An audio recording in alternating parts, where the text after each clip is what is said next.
She was 20 and sleeping inside an abandoned bus depot beside the train tracks. Every night, the sound of freight trains rattled the cracked windows above her head. Metal screamed against metal somewhere in the dark. Cold wind pushed through broken glass and wrapped around her like wet cloth. Her name was Clara Whitmore, and for the past 3 months, everything she owned fit inside a faded green backpack that smelled faintly of rain and old paper. A flashlight, 2 sweaters, a photograph, and a small rusted key she couldn't bring herself to throw away. The depot sat on the edge of a dying railroad town in northern Pennsylvania. Most people avoided it after sunset. The old rail yard was silent now, except for the occasional cargo train cutting through the night like a ghost from another century. Clara used to count those trains to fall asleep. 1, 2, 3. Sometimes she imagined they were carrying people somewhere better, somewhere warm, somewhere life still moved forward. Then one afternoon, while searching through the weekly county auction flyers at the public library, she found something strange. A used railroad signal property $5 minimum bid. The picture showed a narrow signal tower, standing alone beside dead tracks deep in the woods. Most of the windows were boarded up. The roof leaned slightly to one side. Forgotten, rotting, worthless, at least to everyone else. Clara spent her last $5 buying it, but what she didn't know was someone had hidden something inside that tower nearly 50 years earlier, something nobody ever came back for. And the moment she touched the old control panel for the first time, everything began to change. Before we continue, if stories like this make you feel something, stories about struggle, forgotten places, and second chances, take a moment to subscribe. And while you listen, think about this. Have you ever held on to something everyone else thought was worthless? Because sometimes that's where life hides its biggest secrets. Clara grew up in a railroad house at the far edge of Belmere County. It was small, white paint peeling from the walls, a porch that groaned every winter, and a kitchen that always smelled like coffee, machine oil, and old with smoke. Her grandfather, Walter Whitmore, had worked on a railway for 43 years, not as an engineer, not as a conductor. He repaired signal systems, the forgotten parts nobody noticed unless they stopped working.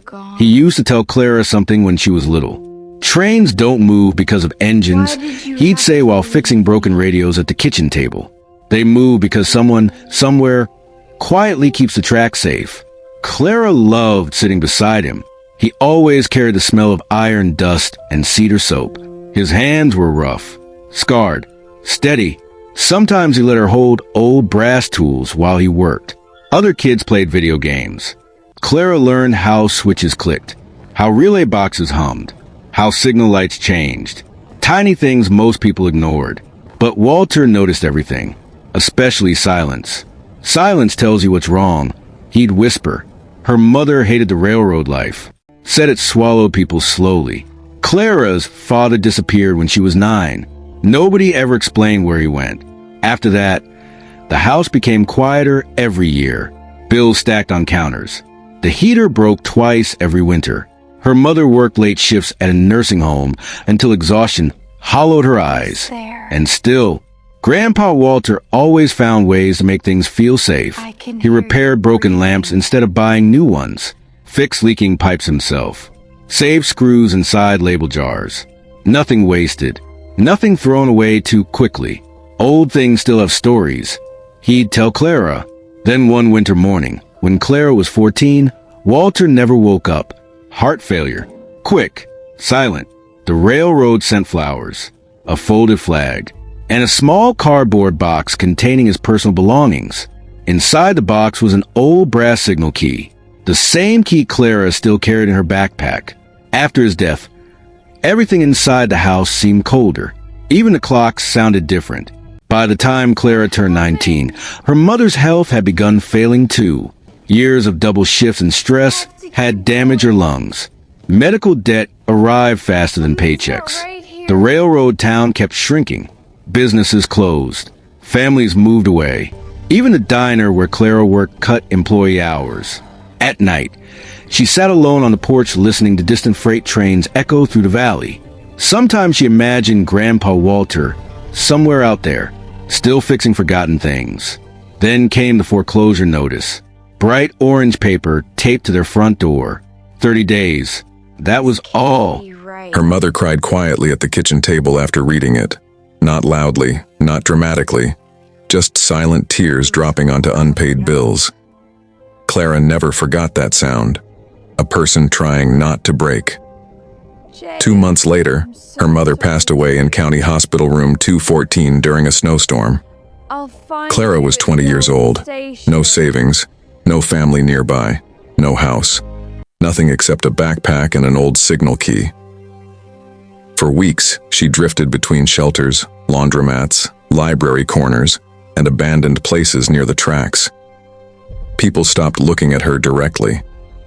That hurt more than hunger sometimes, being invisible. But every few days she walked past the old rail yard anyway, maybe because it reminded her of Walter, maybe because it reminded her she still existed somewhere inside herself. Then came the auction flyer. The Forgotten Signal Tower, $5. Most people would have laughed, but Clara stared at the grainy black and white photo for nearly 10 minutes. Something about the tower felt familiar, not visually, emotionally, like a memory standing alone in the woods. And for reasons she couldn't explain, she folded the flyer carefully and placed it inside her backpack beside Walter's key. The tower sat nearly 12 miles outside Belmere County. No bus route, no nearby homes, just dead railway lines cutting through thick pine forest. Clara walked there alone 3 days later, carrying her backpack and one plastic grocery bag filled with canned food. The sky stayed gray the entire morning. Cold mist floated above the tracks. Every few hundred feet she passed rusted railroad signs leaning sideways in the weeds. Silence followed her. Not peaceful silence. Heavy silence. The kind that made every footstep sound too loud. By afternoon, she finally saw it. The signal tower rose above the trees like a forgotten watchman. Tall, narrow, faded red paint peeling from warped wood panels. Most windows were clouded with dirt. One hung slightly open, tapping softly in the wind. Yes. Tap, tap, tap. It's working perfectly. The sound made Clara stop walking. For a second, she almost turned back. The place felt abandoned in a way deeper than normal buildings, like time itself had stepped away from it. But then she remembered sleeping in the bus depot, remembered freezing nights, remembered her mother's tears, and slowly, she kept walking. The front door resisted when she pushed it open. Dust drifted through pale light inside. The air smelled like rust, mildew, wet wood, and something else underneath. Something electrical, faint old. The first floor contained broken cabinets and scattered paperwork eaten by moisture. Mouse droppings, collapsed shelves. Dead silence. Then Clara noticed the staircase. Metal steps spiraling upward toward the control room. And for reasons she couldn't explain, her chest tightened. The control room sat at the top of the tower, surrounded by tall windows overlooking miles of abandoned tracks. In the center stood the signal panel, huge, covered in levers, switches, faded labels, and dead indicator lights. Dust coated everything except one small section near the middle. Clara frowned. Someone had touched it once, not recently, but sometime after the dust settled everywhere else. She moved closer. Her fingers brushed the cold metal. Click. A tiny sound echoed beneath the panel. She froze. The noise hadn't come from the lever. It came from inside the wall. Clara waited. Nothing. Only wind pushing softly against broken glass. That night she slept curled inside the tower, wrapped in both sweaters. Rain tapped the roof for hours. At some point after midnight, she woke to a low humming sound. Very faint. At first, she thought it was a dream. Then she heard it again. Electrical. Impossible. The tower had no power. Clara grabbed her flashlight and slowly climbed the stairs. The humming stopped the moment she entered the control room. Silence. She stood there for nearly a minute, listening, then tap. a soft metallic sound behind the control panel. Not loud, just enough. Like something settling inside the wall. Her flashlight beam moved across the switches. Most were rusted solid, except one. A black lever near the center, cleaner than the others. Over the next several days, Clara stayed inside the tower. She cleaned slowly, one room at a time. She swept glass into piles, opened stuck windows, dragged out broken wood. And the more time she spent there, the stranger the place felt. Not haunted. Watched, as if someone had once cared deeply about this tower. Tiny details appeared everywhere. A coffee mug hidden behind old manuals. A wool blanket folded neatly inside a cabinet. Pencil marks scratched into the wall measuring dates from decades earlier.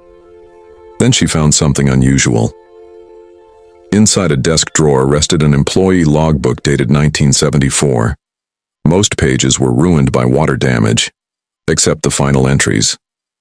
The handwriting belonged to a man named Elias Mercer, signal operator.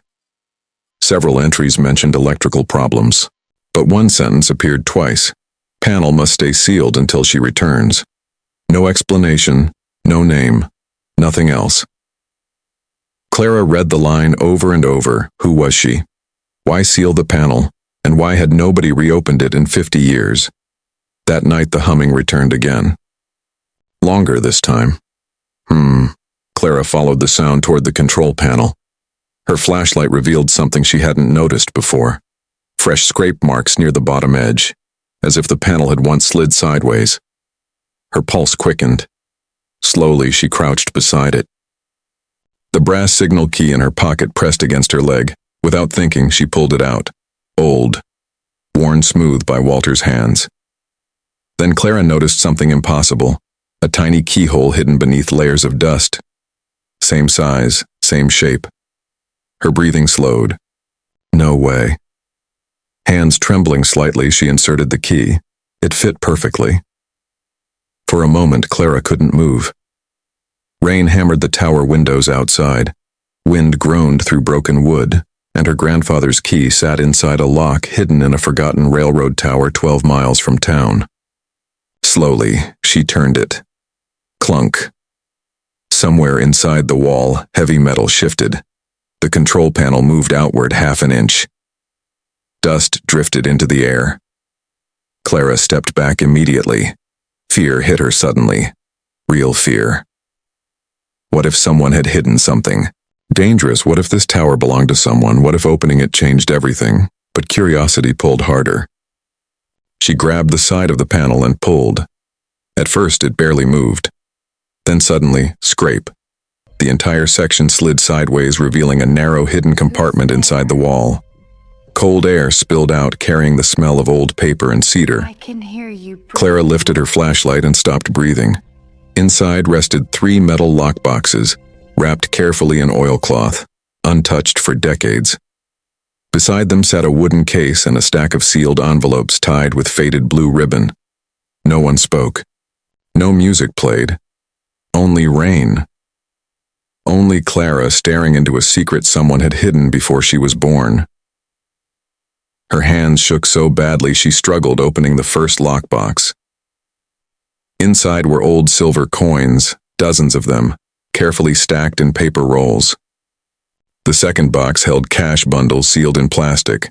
A lot of cash, not millions, but enough to change a life, enough to breathe again. The third box contained railroad bonds and old saving certificates. Clara sat on the dusty floor staring silently. Then she opened the wooden case. Inside lay signal repair tools, polished, maintained carefully, and beneath them a folded letter, addressed simply, "For whoever finds this." Clara unfolded it carefully. The handwriting matched the logbook. Elias Mercer, the signal operator. The letter explained everything slowly. Back in 1974, the railroad planned shutting down several rural lines permanently. Elias and another worker, a woman named Margaret, had discovered corruption inside the company. Funds meant for worker pensions had disappeared. People lost everything. Margaret planned exposing it publicly. But before she could, she vanished. No goodbye. No explanation. Elias believed someone forced her to disappear. Afraid the company would seize everything connected to the investigation, he hid the evidence, savings, and personal belongings inside the tower. Then came the sentence that made Clara's eyes fill with tears. If nobody returns, let this help someone forgotten by the world the way we were. At the bottom of the letter sat another line, one that stopped her cold. This is the Walter Whitmore helped build the compartment. Clara covered her mouth instantly. Her grandfather knew, all those years he knew.